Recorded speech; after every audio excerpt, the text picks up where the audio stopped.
Brought to you by KR Mangalam University. We provide you the platform to turn your dreams into reality. Give wings to your aspirations with KR Mangalam University.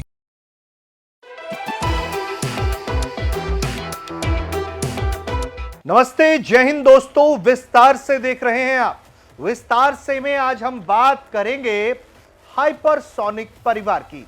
यह hypersonic परिवार भारत का है और इस पे खासकर जिस segment पे बात करने जा रहे हैं इस वीडियो में वो है रुद्रम। रुद्रम का अर्थ जानते हैं आप, उसकी ताकत जानते हैं आप। क्या नया अपडेट है रुद्रम में और रुद्र फैमिली में कौन सी नंबर की सीरीज की हम बात कर रहे हैं, यानी कि रुद्रम 1, रुद्रम 2, रुद्रम 3, रुद्रम 4 सबके बारे में बात करेंगे। लेकिन जो प्लानिंग है दोस्तों वो रुद्रम 4 को लेकर कितनी खास है और क्या काम कर रही है इस पर डीआरडीओ, कैसी तैयारी है, सब कुछ इस वीडियो में हम आपको बताने जा रहे हैं। तो बने रहिए हमारे साथ और बात शुरू करते हैं सबसे पहले रुद्रम के अर्थ की कि क्या होता है रुद्रम का मतलब।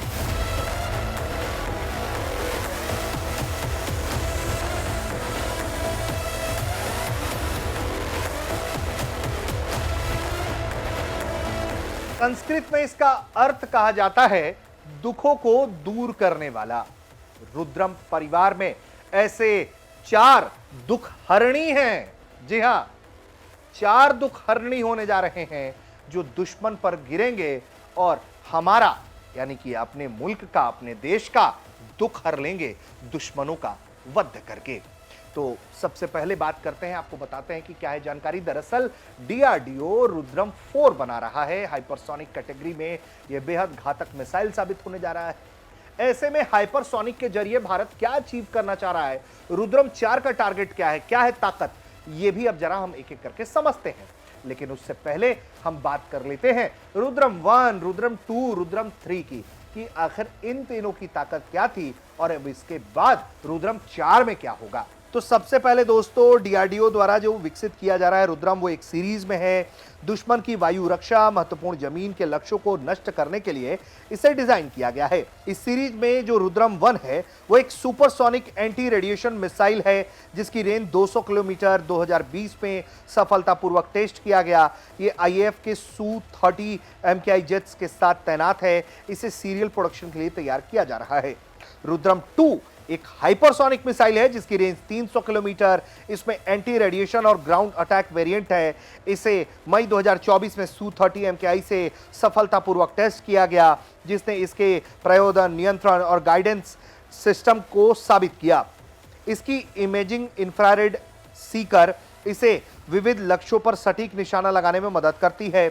वहीं रुद्रम 3 की अगर बात करें तो यह 2 चरण की हाइपरसोनिक मिसाइल है जिसकी रेंज 550 किलोमीटर है। इसे डीप स्ट्राइक के लिए डिजाइन किया गया है। इसमें बूस्टर स्टेज और डुअल प्लस मोटर है, साथ ही 16 कंट्रोल सरफेस हैं जो इसे अत्यधिक मैन्यूवरेबल बनाते हैं। अभी इसका विकास हो रहा है।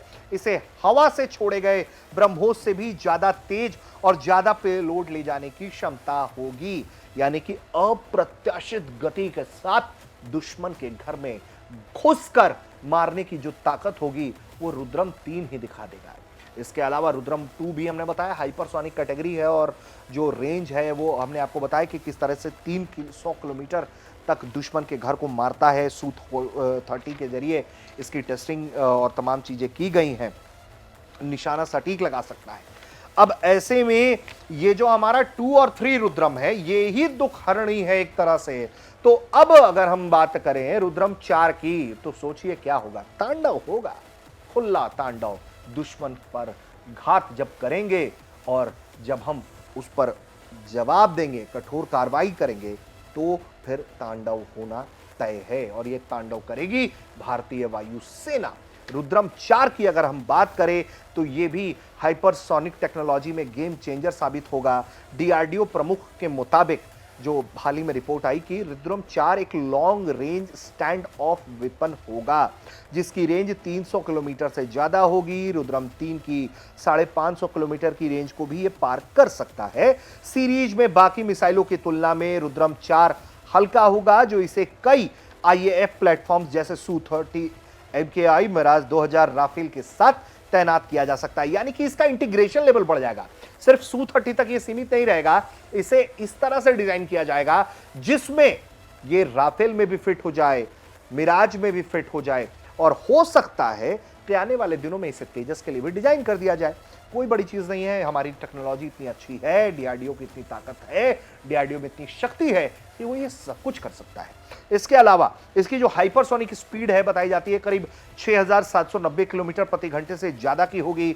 इससे रडार और इंटरसेप्टर से बचने में मदद मिलेगी, क्योंकि ये जो गति है ये अप्रत्याशित गति साबित करेगी खुद को, क्योंकि इसकी तेज रफ्तार और जो मैन्यूवरेबिलिटी है वो जो बहुत अच्छे एयर डिफेंस सिस्टम हैं उसके लिए भी चुनौतीपूर्ण होंगे।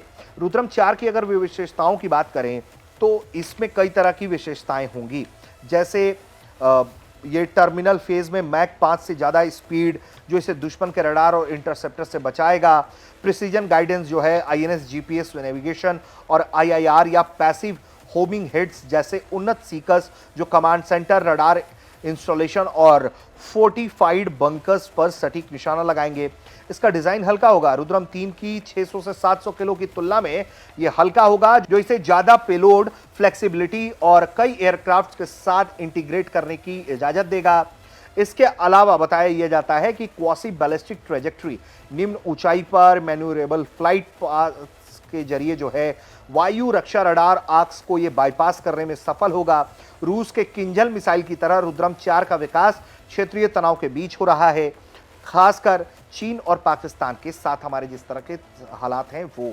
रुद्रम सीरीज जो है वो लाइन ऑफ एक्चुअल कंट्रोल और लाइन ऑफ कंट्रोल पर बढ़ते हुए वायु रक्षा सिस्टम और फोर्टिफिकेशंस का मुकाबला करने के लिए डिजाइन की गई है। इन मिसाइलों की radar stations, communication hub, bunkers को नष्ट करने की क्षमता, separation of enemy air defence और destruction of enemy air defence मिशनों को सपोर्ट करती है, जिसे IF के विमानों को शत्रु एयर स्पेस में स्वतंत्र रूप से काम करने की इजाजत मिल जाती है।